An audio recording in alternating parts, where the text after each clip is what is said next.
Avez-vous déjà entendu parler de Florence B. Pryce, Mariana Martin, Augusta Holmes, Leocadia Kasparova ou Johanna Müller-Hermann? Elles étaient tous des compositeurs à succès, elles jouissaient d'une reconnaissance à leur époque mais elles ont été oubliées après leur mort, leurs réalisations étaient souvent minimisées. Google Doodle rend hommage à Cessaria Evora, manifestation contre les violences faites aux femmes et aux filles en Afrique du Sud. Un groupe d'universitaires avant-gardistes en partenariat avec BBC et Radio 3 et la Reine d'Humanity Research Council du Royaume-Uni NT retrouvé des morceaux de musique oubliés dans les archives, les bibliothèques et les collections privées où ils étaient restés cachés pendant des années, parfois sans avoir été entendus depuis leur toute première exécution. La musique a ensuite été éditée et enregistrée professionnellement par les orchestres et chorales de la BBC, ainsi que par des solistes et des groupes de chambre parmi les artistes de la nouvelle génération de Radio 3. Pour la première fois depuis des décennies, ces œuvres oubliées ont une chance de retrouver la place qui leur revient dans le canon de la musique classique. En 1903, elle est admise au New England Conservatoire of Music, où elle obtient un double first et un diplôme d'enseignement du piano. Rouigel, l'application tunisienne pour escorter les femmes. Une jeune fille brûlée vive, le Bangladesh choqué. On lui a refusé une place à l'association des professeurs de musique, cependant, à cause de la couleur de sa peau. En 1925 et 1927, Pryce remporte le prix Holsten, et sa symphonie No. 1 en mi mineur est interprétée par le Chicago Symphony Orchestra en 1932. Elle a connu le succès à une époque où des lois restrictives étaient en place dans le Sud et où le mouvement Harlem Renaissance prenait de l'ampleur. Une grande partie de ce que nous savons aujourd'hui sur Florence Pryce est due à Shirley Thompson, compositrice et professeure à l'Université de Westminster, qui a fait des recherches sur sa vie et sa musique. Écoutez son travail ici. Le BBC Concert Orchestra et la chef d'orchestre Jane Glové interprètent l'ouverture de concert No. 2 de Pryce en direct à l'occasion de la Journée internationale de la femme 2018. Mariana Martin était une compositrice, chanteuse et pianiste autrichienne d'une noble famille napolitaine. La grande maison familiale de Vienne, où elle a grandi, abritait également Joseph Haydn, alors jeune compositeur en difficulté, et le librettiste Pietro Metastasio. Martin était une virtuose du clavier et a beaucoup écrit pour son instrument, devenant une protégée de Metastasio et de plusieurs compositeurs invités. Elle attirait d'illustres musiciens dans ses salons habituels. Mozart aurait joué dans l'un d'eux. Elle a certainement joui d'une renommée dans toute l'Europe au cours de sa vie, mais n'a eu que peu de reconnaissance depuis lors.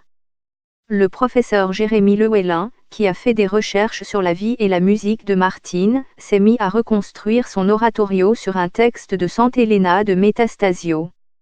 Il s'agit d'une pièce écrite par une compositrice, au sujet d'une sainte, à l'époque de la mort de l'impératrice Marie-Thérèse, une souveraine de l'Autriche impériale qui a fait beaucoup pour les arts. Une jeune fille brûlée vive, le Bangladesh choqué. Harcèlement sexuel au Parlement européen. Écoutez son travail ici. La soprano Ilona Domnish interprète Ragio di Luz de l'oratorio Sant'Elena Aluminium Calvario de Mariana Martin, en direct de la Journée internationale de la femme 2018.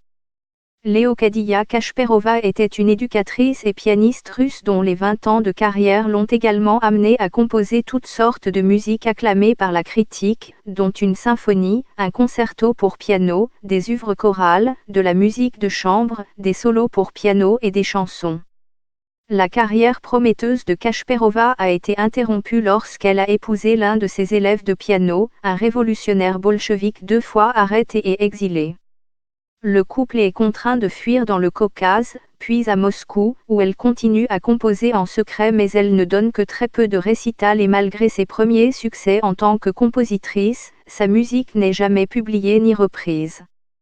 Harcèlement sexuel au Parlement européen. Numéro MeToo, numéro Balance ton porc, des hashtags contre le harcèlement sexuel même en Russie. Son rôle de compositrice est aujourd'hui presque totalement inconnu, elle est surtout reconnue comme professeure de piano de Stravinsky. C'est un fait déploré par le Dr Graham Griffey, qui a fait des recherches sur la musique de Kasparova. Il dit que jusqu'à récemment, sa réputation reposait uniquement, et malheureusement, sur la représentation barbelée de Stravinsky de son professeur de piano en tant que antiquité et bloqueur. Les recherches du Dr Griffey révèlent que Kasparova était non seulement une brillante pianiste, mais aussi une compositrice respectée en soi. Écoutez son travail ici. Le BBC Concert Orchestra et la chef d'orchestre Jane Glové interprètent le dernier mouvement de la symphonie en si mineur de Kasparova, 1905, en direct lors de la Journée internationale de la femme 2018. Bien que profondément musical, Holmes est découragé par ses parents et doit attendre leur mort pour se lancer dans la composition. Personnage courageux, doté de principes et qui ne suivait pas les règles du jeu, Holmes avait un grand cercle d'amis et d'admirateurs artistiques, dont Liszt, Rossini, Saint-Saëns et César Franck, avec qui elle a étudié. Numéro Me Too, numéro Balance ton porc, des hashtags contre le harcèlement sexuel. Google Doodle rend hommage à Césaria Évora. En fait, sa musique était souvent qualifiée de masculine et de virile, explique Anastasia Belina Johnson, l'universitaire qui a fait des recherches sur la vie et l'œuvre d'Holmes. Elle a également composé des œuvres orchestrales et chorales de grande envergure, écrivant une pièce pour 1200 interprètes à l'occasion du centenaire de la Révolution française. Pourtant, si les premiers enregistrements de la musique de Holmes datent de 1994, une grande partie de son catalogue n'a pas encore été découverte. Écoutez son travail ici. Le BBC Concert Orchestra et la chef d'orchestre Jane Glové interprètent l'Allegro féroce, 1876, de Holmes en direct à l'occasion de la Journée internationale de la femme 2018. Enseignante à l'école primaire à l'origine, elle a abandonné cette carrière après son mariage et s'est recyclée en composition musicale. Elle s'est fait connaître surtout pour sa musique orchestrale, sa musique de chambre et ses chants, ainsi que pour son utilisation d'harmonies chromatiques subtiles. Müller-Hermann étudie la composition sous la direction d'Alexander Zemlinsky et de Joseph Fürst et devient professeur de théorie et de composition au Nouveau Conservatoire de Vienne en 1918 après que Fürst ait quitté son poste. Numéro Me Too, numéro Balance ton porc, des hashtags contre le harcèlement sexuel. Manifestations contre les violences faites aux femmes et aux filles en Afrique du Sud. Pourtant, bien qu'elle y enseigne depuis plus de 20 ans, elle est relativement peu connue aujourd'hui et il n'y a qu'une poignée d'enregistrements de son travail.